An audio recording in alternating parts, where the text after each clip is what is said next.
லைவா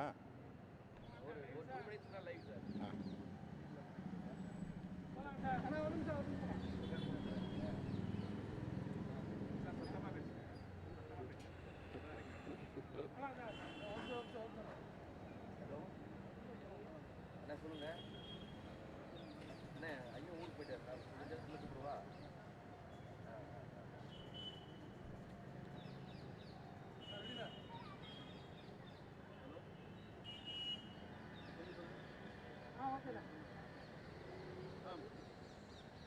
திராவிட முன்னேற்ற கழகத்தினுடைய அமைச்சர் நேரு மீது லஞ்ச ஒழிப்புத்துறை உடனடியாக ஒரு வழக்கு பதிவு செய்யணும்னு ஒரு மனுவை தாக்கல் செய்திருந்தேன்.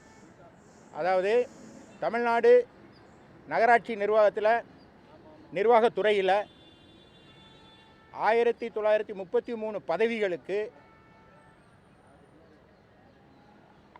பதவி நியமனத்தில் நடைபெற்ற முறைகேடு சுமார் 1020 கோடி ரூபாயில் அளவுக்கு முறைகேடு நடைபெற்றிருக்கிறதாக அமலாக்கத்துறை ஒரு புகாரை தமிழக டிஜிபிக்கு அனுப்பியிருந்தது. 27/10/2025 கிட்டத்தட்ட 4 மாதங்களுக்கு முன்பாக ஒரு புகார் அனுப்பிச்சிருக்கு. அதாவது பிஎம்எல்ஏ ஆக்ட் நேரு வீட்டில் ரைடு நடத்தும் போது இந்த ஆதாரங்கள் கிடைத்தது அப்படின்னு ஒரு கடிதத்தை அதில் கிடைத்த ஆதாரங்களை தேர்தல் டிஜிபிக்கு அனுப்பியிருந்தது அமலாக்கத்துறை. பிஎம்எல்ஏ ஆக்டுன்னு இருக்குது. அந்த அந்த அந்த அந்த அந்த சட்டப்படி 66 பிரிவு 2 அப்படின்னு ஒன்று இருக்குது. அதுபடி ஒரு லாஃபுல் அத்தாரிட்டி, ஒரு ஏஜென்சி இன்னொருத்தருக்கு ஒரு தகவலை கொடுத்தா உடனடியாக வழக்கு பதிவு செய்யணுங்கிறது சட்டம். அந்த சட்டத்தின்படி வழக்கு பதிவு செய்யலை. எனவே அந்த வழக்கை உடனடியாக பதிவு செய்யணும் அப்படின்னு சொல்லி, ஏன்னா நாங்கள் தான் பிரதான எதிர்க்கட்சி, ஒரு மிகப்பெரிய ஊழல் நடைபெற்றிருக்கிறது. வேலைவாய்ப்பை பற்றி நாங்கள் உருவாக்கி தருவோன்னு சொல்லிட்டு தேர்தல் வாக்குறுதி கொடுத்துட்டு அந்த வேலைவாய்ப்பை பணத்தை பெற்றுக்கொண்டு கொடுத்தாருங்கிறது குற்றச்சாட்டு. அப்போ அந்த குற்றச்சாட்டை லஞ்ச ஒழிப்புத்துறை விசாரிச்சிருக்கணுமா இல்லையா? பண்ணலை. அவ்வாறு செய்யாத போது சட்டமன்றத்தில் பேசலாம், மக்கள் மன்றத்தில் பேசலாம், கடைசியில் நீதிமன்றத்தில் ஒரு நிவாரணம் கேட்டு இதில் நீதியை கொடுங்க அப்படின்னு ஒரு வழக்கை தாக்கல் செய்தேன். இந்த வழக்கு நம்பர் ஆகலை, அதை முதல்ல தள்ளுபடி பண்ணிட்டாங்க, தப்பாக இருக்குன்னெலாம் ஏகடிஎம் பேசினார்கள் திராவிட முன்னேற்ற கழகத்தினர். இப்போ என்ன ஆச்சு அப்படின்னா, அந்த வழக்கு விசாரணைக்கு வந்தபோது இன்பதுரை அதிமுக எம்பி அவர் அரசியல் ஆதாயத்துக்காக இந்த வழக்கை தாக்கல் செய்கிறாருன்னு சொன்னாங்க. ஆனால் நீதிமன்றம் என்ன சொல்லுச்சுன்னா, இந்த வழக்கு விசாரணையின் போது ஒரு தனி மனிதன் நீதிமன்றத்துக்கு வர முடியாத சூழ்நிலை நிலவுகிற ஒரு மாநிலத்தில் அப்புறம் எதிர்க்கட்சியை தவிர ஒரு எம்பியை தவிர வேறு யார் தாக்கல் செய்ய முடியும்? எனவே அந்த விஷயத்தை விட்டுருங்க, இதில் இருக்கிற மெரிட்டை சொல்லுங்கன்னொன்னே தமிழக அரசு தலைமை வழக்கறிஞர் நாங்கள் இதில் பிரிமினரி என்கொயரி, அதாவது முதற்கட்ட விசாரணை நடத்தி வருகிறோம்னு, நான் வழக்கு போட்ட பிறகு தான் முதல்கட்ட விசாரணையே ஆரம்பமாச்சு அப்படின்னு சொன்னாங்க. நாங்கள் சொன்னோம் முதல்கட்ட விசாரணை இந்த வழக்கில் தேவையில்லை.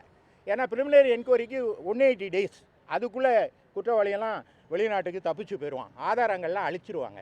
எனவே உடனடியாக இதில் எஃப்ஐஆர் போடணும் அப்படின்னு கேட்டிருந்தோம். இந்த வழக்கு விசாரணையினுடைய முடிவில் நீதிமன்றத்தை ஒத்தி வைத்து இன்றைக்கு தீர்ப்பு கொடுத்துருக்கு. தீர்ப்பில் என்ன சொல்லியிருக்காங்க அப்படின்னா, இந்த வழக்கை கடந்த அக்டோபர் மாதம் கொடுத்த ஒரு ஆதாரங்களை வச்சுக்கிட்டு நீங்கள் வழக்கு பதிவு செய்யாத நிலையை நான் பார்க்கும்போது இந்த வழக்கை வேற ஒரு ஏஜென்சி, அதாவது சிபிஐ போன்ற வேற ஒரு ஏஜென்சிக்கு விசாரணைக்கு கொடுத்து விடலாம் என்று கூட நாங்கள் நினைத்தோம். அது நீதிபதி சொல்கிறாரு, நாங்கள் நினைத்தோம், ஆனால் நீங்கள் பிரிமினரி என்கொயரி நடத்துகிறதா சொல்கிறீங்க, இந்த வழக்கில் பிரிமினரி என்கொயரி தேவையில்லை, ஏன்னா குற்றவாளிகள் தப்பிச்சு போயிடுவாங்க, ஆவணங்கள் அழிக்கப்படும், அதில் இருக்கிற அந்த வழக்கினுடைய சாராம்சத்துக்கு அதுக்கு தேவையான ஆதாரங்கள் அளிக்கப்பட்டு விடுங்கிறதுனால ஃபோர்த் வித்துன்னு ஒரு வார்த்தையை பயன்படுத்த, அதாவது உடனடியாக எஃப்ஐஆர் ஃபைல் பண்ணுங்கள் அப்படின்னு லஞ்ச ஒழிப்புத்துறைக்கு இதில் உத்தரவிட்டிருக்காங்க.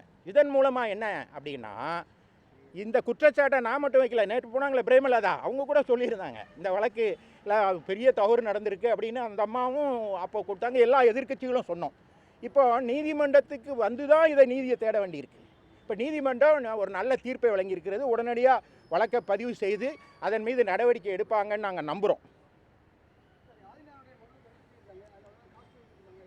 இல்லை, ஆதிநாராயணன் வழக்குக்கு எங்களுக்கு சம்மந்தம் இல்லை, அது மதுரையில் ஃபைல் பண்ணப்பட்டது. அந்த வழக்கை பற்றி அதுக்குள்ளே நம்ம ஏன் பேசணும்? அதுக்கு எங்கள் வழக்குக்கு சம்மந்தம் இல்லை. எங்கள் வழக்குங்கிறது இதில் ஒரு லாஃபுல் அத்தாரிட்டி, அதாவது இடி ரைடு பண்ணி அவர் அமைச்சர் நேரு வீட்டில் ரைடு பண்ணும்போது சில ஆவணங்களை கைப்பற்றுறாங்க. அந்த ஆவணங்கள் மூலமாக அவங்களுக்கு என்ன தெரிய வருதுன்னா, இந்த பதவி நியமனம் இருக்கு இல்லையா, இந்த பணியாளர் நியமனம், அதில் பெரிய ஊழல் நடந்திருக்கதா அவங்கள்ட்ட கிளிஞ்சிங் எவிடன்ஸ் கிடச்சிருக்கு. அந்த எவிடன்ஸை அவங்க வச்சுக்கிட்டு அப்படியே தூங்க மாட்டாங்க, ஏன்னா அது லாஃபுல் அத்தாரிட்டி. எனவே மாநில அரசு தான் அதுக்கு பொறுப்பு அப்படின்னு வந்து டிஜிபிக்கு அனுப்புகிறாங்க. ஆனால் டிஜிபி என்ன செய்கிறாரு? அதை உடனடியாக லஞ்ச ஒழிப்பு துறைக்கு அனுப்பிச்சு வழக்கு பதிவு செய்ய சொல்லியிருந்தால் நாங்கள் வந்திருக்க மாட்டோம். ஆனால் நாங்கள் இந்த வழக்கில் அதிமுக சார்பில் நானே வழக்கு போட்டு உடனடியாக வழக்கு பதிவு செய்யணும். ஏன்னா பிஎம்எல்ஏ சட்டம் தெளிவாக சொல்லுது.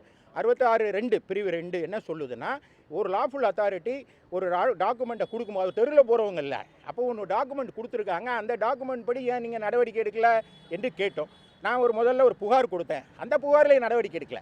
நான் நீதிமன்றத்துக்கு வந்த பிறகு தான் அவங்க ரிஜிஸ்டர் பண்ணாங்க. அது ரிஜிஸ்டர் பண்ணி ப்ரிலிமினரி என்கொயரி நடந்துக்கிட்டு இருக்குன்னு சொல்கிறது போதாது, ஏன்னா எல்லாம் குற்றவாளிகள் தப்பிச்சிருவாங்கங்கிற எங்களுடைய வாதத்தை நீதிமன்றம் ஏற்றுக்கொண்டு ஃபோர்த்வித், அதாவது உடனடியாக அப்படிங்கிற வார்த்தையை அதில் பயன்படுத்தியிருக்கார். உடனடியாக அவர்கள் மீது, நேரு மீது உடனடியாக வழக்கு பதிவு செய்ய வேண்டும் என்று உத்தரவிட்டிருக்கிறார்.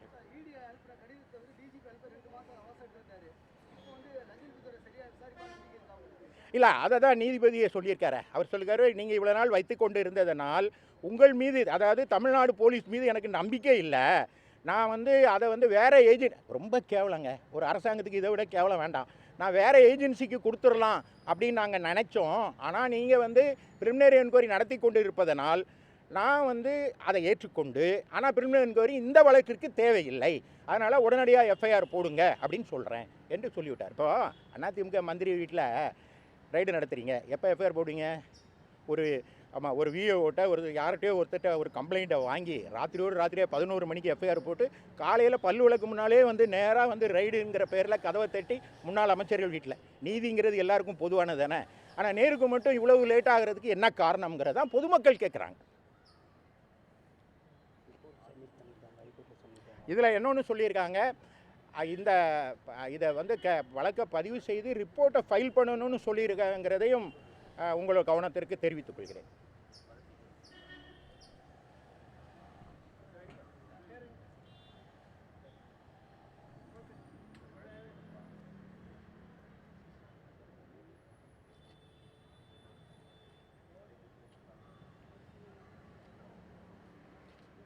ஆமாம்.